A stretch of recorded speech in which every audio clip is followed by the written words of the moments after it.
Bonjour à tous et à toutes. Je suis très ravi, pardonnez-moi, de vous retrouver afin de continuer notre marche. Je vous parlais dans la dernière vidéo de l'origine de la souffrance des Africains. La souffrance des Africains. Mes frères, mes sœurs, nous sommes maudits. La malédiction. Et c'est écrit blanc sur noir.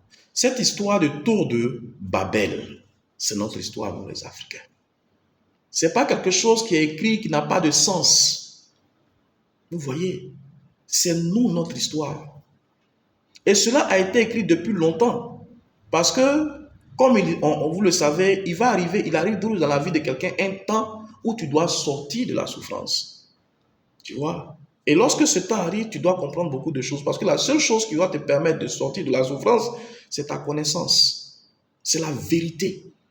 Ce n'est pas le combat, les Africains. Ce n'est pas les coups d'État. Ce n'est pas, je dirais, l'argent des milliards. Non, ce n'est pas la rébellion. Ce n'est pas la politique. Ce n'est pas l'église. Ce n'est pas la religion. Ce n'est pas tout ça, mes frères.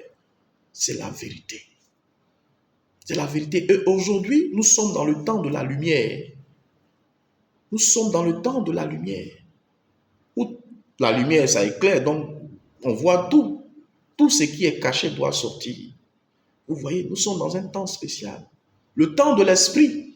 Vous parlez comme ça, parce que c'est l'esprit qui vient révéler beaucoup de choses. Si tu sais sonder, si tu sais te mettre dans la peau de quelqu'un qui veut savoir. Vous voyez, donc pour ça, il faut que tu sois humble. Parce que si tu penses que tu connais, tu es docteur, tu es intelligent, tu es bardé de pouvoir, tu ne sauras rien. Tu vas te contenter du mensonge que les Occidentaux ont établi sur ta vie. Mais si tu penses que tu ne sais rien, tu ne connais rien, et que tu te remets en cause, et puis tu poses beaucoup de questions, tu cherches, mais forcément tu vas trouver les réponses à tes questions. Vous voyez? Donc pour dire que les Africains, voilà notre histoire, la malédiction. La malédiction. On est maudit. Tout ce que vous voyez, la situation que nous endurons, c'est la malédiction. Parce que comment comprendre que quelqu'un, tu as ton enfant, et puis tu vas sacrifier ton enfant pour avoir de l'argent, pour aller payer voiture. C'est pas malédiction ça.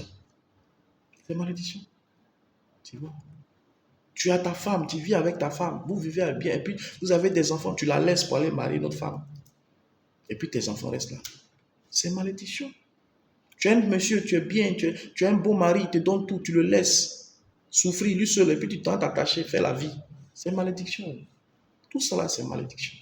Tout ce que nous endurons, c'est malédiction. Il y a des gens, moi j'étais allé juste à saluer un parent, un ami qui a perdu son frère. Et arrivé là-bas, on me dit que c'est son papa qui l'a tué en sorcellerie. Comment un père va tuer son enfant? Comment un père va tuer son enfant? Et puis il paraît que pendant le funérail, le père pleurait. Le père se lamentait de ce qu'il a tué son enfant. Donc, vous voyez, c'est incompréhensible. Tous ceux qui posent de vilains actes, mes frères, voilà pourquoi Dieu n'a qu'à avoir compassion. Parce que ce n'est pas de leur faute. Ce n'est pas de leur faute.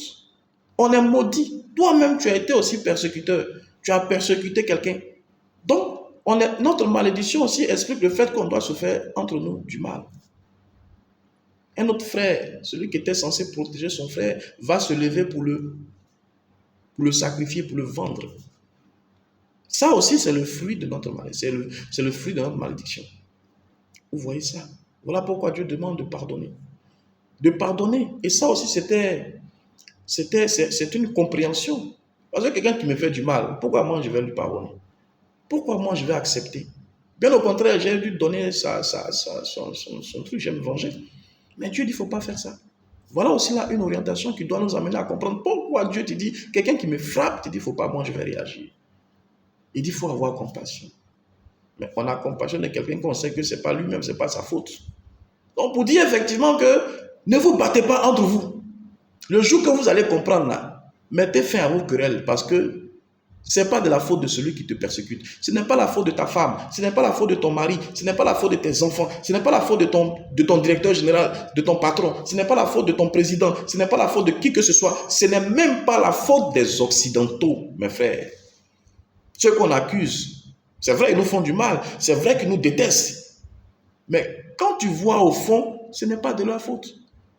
Parce que, tu vois, pour un rien, on a demandé à un blanc, pourquoi tu n'aimes pas le noir? Il ne sait pas lui-même.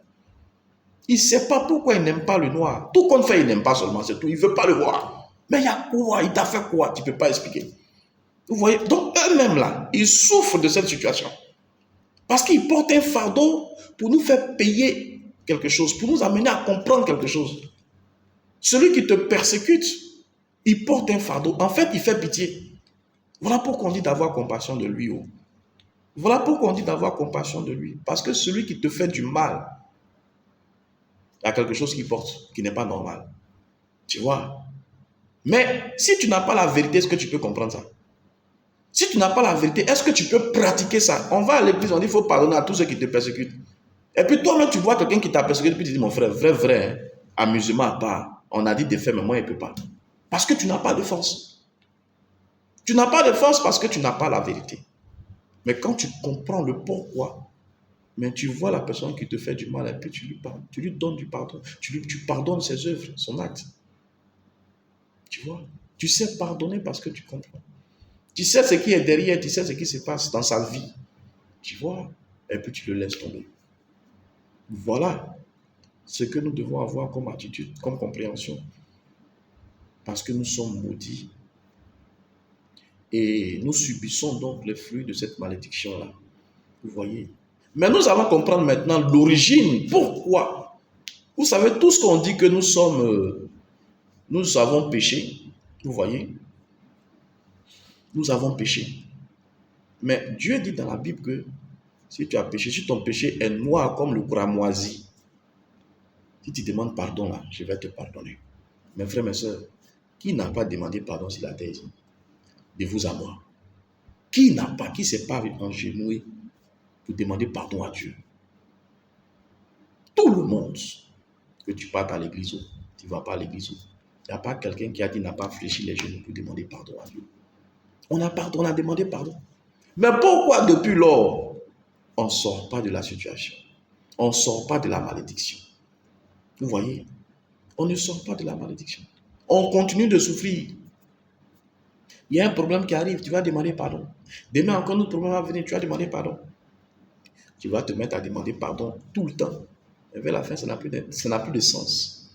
Or, bizarrement, dans le même livre, on dit si tu demandes pardon, je vais te pardonner. Mais quelque part, Dieu même dit, il dit, je vous parle en parabole pour ne pas que vous compreniez, pour ne pas que vous vous repentez, vous demandez pardon et que moi, je vous pardonne.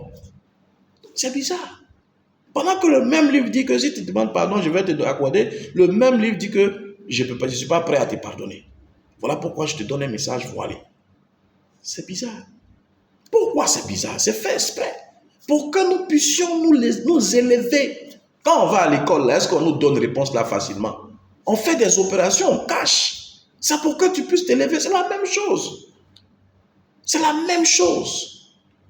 Il faut comprendre, il faut te réfléchir. Pourquoi c'est comme ça? Dieu là, il m'aime. Pourquoi il ne peut pas me pardonner? Et puis pourquoi il me pardonne? Dans quoi il me pardonne? Dans quoi il ne me pardonne pas? Si tu te mets dans cette condition-là, tu vas forcément avoir la réponse. Ce n'est pas difficile. Vous voyez? Alors nous allons comprendre que c'est vrai, Dieu, il nous pardonne parce que Dieu, il est miséricordieux. Si tu lui demandes pardon pour la situation laquelle tu lui demandes pardon, paf, il va te répondre. Mais comme il veut nous laisser le temps, la punition doit vraiment agir en nous. Parce qu'on punit quelqu'un pour qu'il puisse comprendre. Quand à la maison, vos enfants font des fautes, là, qu'est-ce que vous faites? Vous les mettez quelque part, vous les punissez. Mais ce n'est pas à l'instant que vous l'avez mis dans la punition que vous le libérez. Vous le laissez prendre du temps à réfléchir sur ce qu'il a fait. On te demande pardon, mais il faut le libérer. Non, on n'a pas encore, n'a qu'à apprendre. Vous voyez? Et c'est lorsque tu sens qu'un temps est arrivé, que tu sens que l'enfant, pendant tout le temps que tu l'as laissé, a pu avoir le temps de se remettre en cause.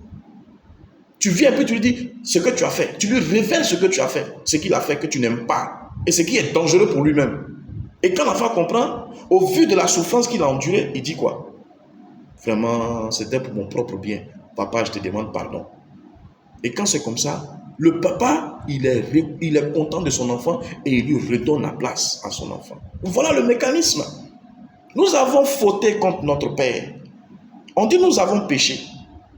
C'est parce que nous avons péché que nous avons été chassés du royaume du paradis. Vous voyez, nous avons été chassés. Nous sommes de passage sur la terre. Nous ne sommes pas de la terre. Les Africains ne sont pas de la terre. Mes frères, nous sommes de passage. Nous sommes de passage. La Bible dit, vous êtes de passage. Et je vous dis que la Bible parle aux Africains, elle ne parle pas à tout le monde. C'est les textes qui sont laissés, qui ont été laissés pour les Africains uniquement. C'est la vérité. Et tous ceux qui vont marcher comme les Africains auront cette bénédiction-là. Vous voyez, tant que les Africains n'ont pas connu Dieu, ne sont pas reconnectés avec Dieu, le monde n'aura pas Dieu. Vous voyez, parce que c'est les Africains qui sont les fils de Dieu. Donc ce sont les fils, c'est le fils qui peut parler de son papa. C'est la logique. Mais nous sommes ici en tant qu'humains. Il dit, vous êtes des dieux, vous êtes des fils de Dieu, mais cependant vous mourrez comme des hommes. C'est pour dire quoi? On a été déchus de notre titre de fils de Dieu. On a été déchus de notre titre de fils de Dieu. Donc c'est normal que nous souffrons. À cause de notre faute, nous avons été déchus. Et comme Dieu nous aime, il va nous punir. Il va nous punir. Il va nous amener à comprendre l'importance, la conséquence, l'importance de la conséquence de l'acte que nous avons posé. Donc il faut qu'il nous envoie quelque part. Il faut qu'il crée toutes les conditions pour que nous puissions regretter ce que nous avons fait. Donc la souffrance. Quand tu vas en prison là, est-ce que tout est fait pour que tu sois épanoui? Jamais. Bien que tu sois fils des ministres, tu vas en prison, tu vas vivre au même, tu deviens homme, tu deviens prisonnier comme les autres. Voilà la raison. Vous êtes des dieux, mais je vous envoie sur la terre pour devenir des hommes, pour que vous souffrez aussi comme tout le monde. Vous voyez, voilà comment nous sommes passés. Nous sommes de passage sur la terre. Nous sommes venus être éprouvés. Éprouver veut dire que nous sommes venus souffrir. Mais pourquoi on va souffrir? Quelqu'un qui aime tes enfants, tu dis allez souffrir pour rien comme ça. Mais la souffrance doit nous faire grandir, comme je vous le disais dans la vidéo. La souffrance doit nous faire grandir. La souffrance doit nous emmener à comprendre et à faire le bon choix. Vous voyez ça? Le bon choix. Dieu dit, j'ai mis devant toi le bien et le mal. Choisis le bien et tu vivras. Choisis le mal et tu mourras. Mais nous avons eu la malchance de choisir le mal. Alors, Dieu dit, vous allez subir. Vous allez vivre les conséquences. Vous allez manger les fruits de ce mal que vous avez choisi là. Et puis vous allez voir. C'est vous-même qui êtes allé choisir. Ce n'est pas moi. Mais c'est vous. Allez-y, vous allez voir. Tu as mangé, non? Tu as payé le prix. C'est comme ça. Donc, il nous envoie chez lui à la maison, dans le royaume où on était. On ne souffre pas là-bas. On ne peut pas rester là-bas puisqu'on ne souffre pas là-bas. Il va nous faire passer quelque part où on souffre. Où on va souffrir. Ça ne peut pas être chez lui, dans sa maison. Il va nous envoyer quelque part. Voilà pourquoi, naturellement, quand tu pêches, la prison que nous voyons là aujourd'hui, là, les prisons là, c'est le monde. Le monde est une prison. Voilà pourquoi on est toujours en train de recommencer tout à zéro. La prison, c'est ça. C'est les mêmes choses que tu vois tous les jours, matin, midi et soir. Mais sur la terre, c'est pareil. C'est les mêmes choses que nous constatons matin, midi et soir. Rébellote, mais perpétuel recommencement.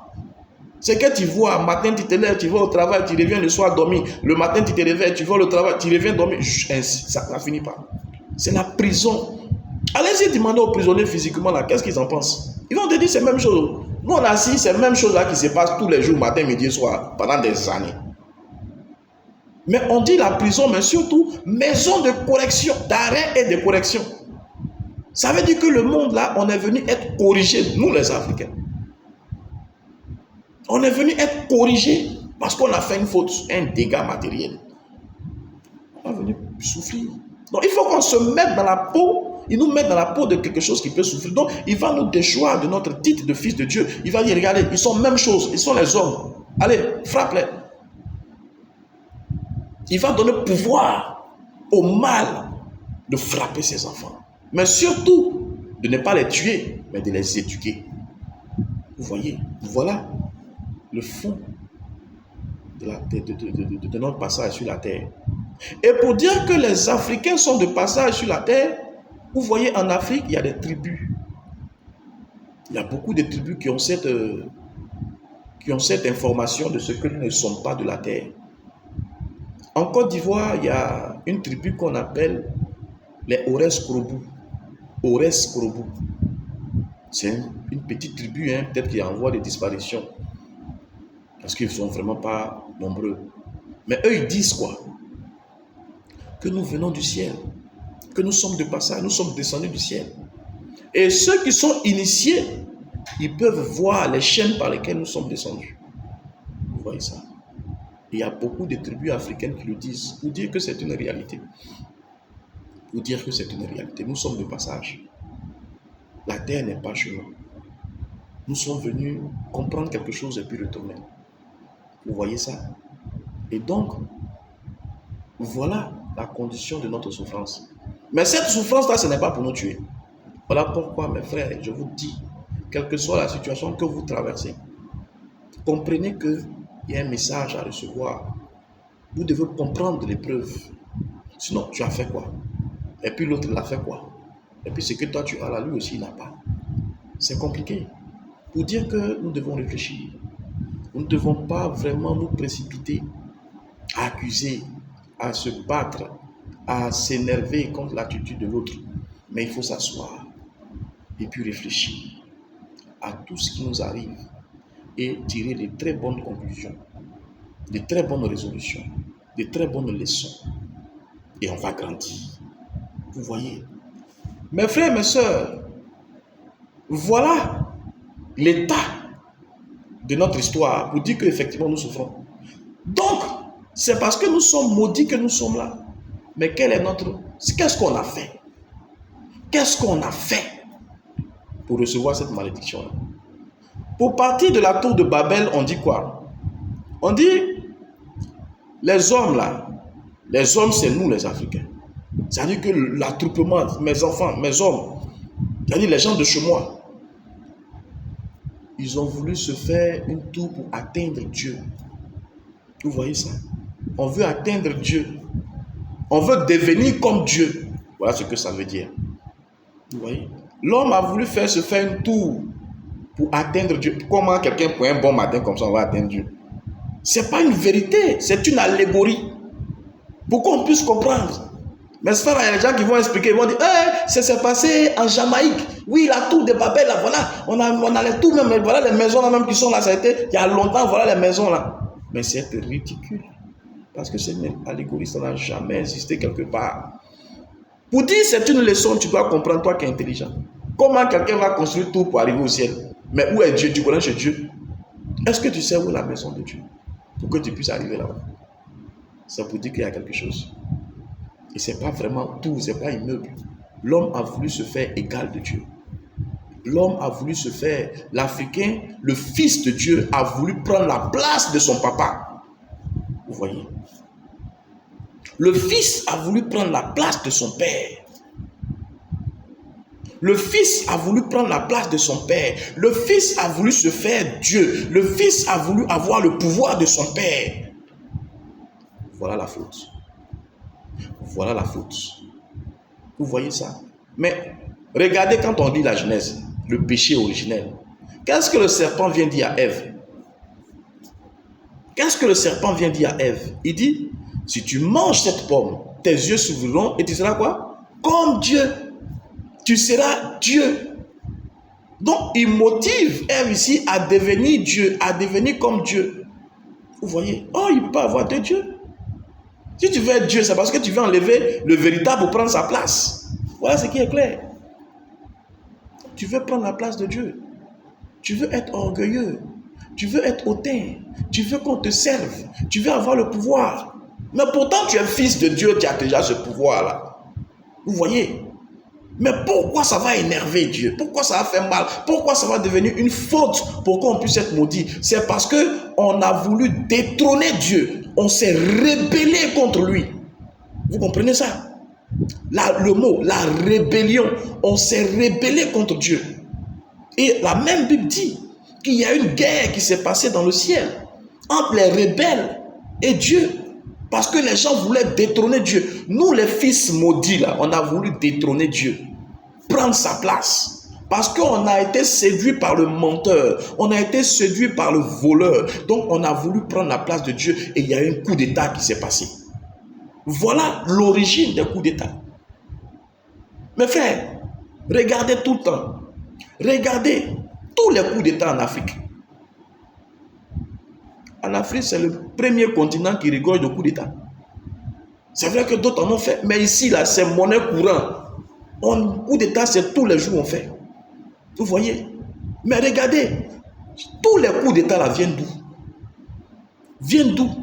Du nord. Du septentrion. Le nord, c'est le septentrion. Vous voyez? Mais le septentrion vient du ciel. C'est au septentrion que les rebelles ont monté leur camp pour attaquer, pour détrôner Dieu, leur Père. Et il y a eu une guerre. On dit qu'il y a une guerre qui s'est passée. Mais malheureusement, quand tu fais un coup d'état là, tu peux gagner comme tu peux ne pas gagner. Malheureusement, on n'a pas gagné. Et Dieu a attrapé donc ceux qui ont nourri l'idée, c'est-à-dire le diable et ses suppôts. Le diable, c'est un ange. Donc, il ne peut pas attaquer Dieu. Mais il faut qu'il passe par les fils de Dieu. Parce que le fils de Dieu et Dieu, le fils et le père, ils sont un quelque part. Donc, ce que lui, l'ange, il ne peut pas, il faut qu'il passe par les fils de Dieu pour pouvoir détrôner Dieu. Et pour que lui, puisqu'il conduit les fils, donc c'est lui qui va être Dieu à la place de Dieu. Donc, le diable voulant être Dieu, sachant qu'il ne peut pas atteindre Dieu, il va passer par ses fils. Voilà ce que dit la Genèse. Il va les faire miroiter des choses, boire des plaisirs, tout pour dire, allez prendre cette place. Moi, je ne peux pas. Mais si toi, fils, tu prends que moi, je te conditionne, moi, je te gère, c'est que c'est moi qui dirige. Voilà l'idée. On va revenir dans une autre vidéo pour comprendre beaucoup de choses. À tout à l'heure. À plus.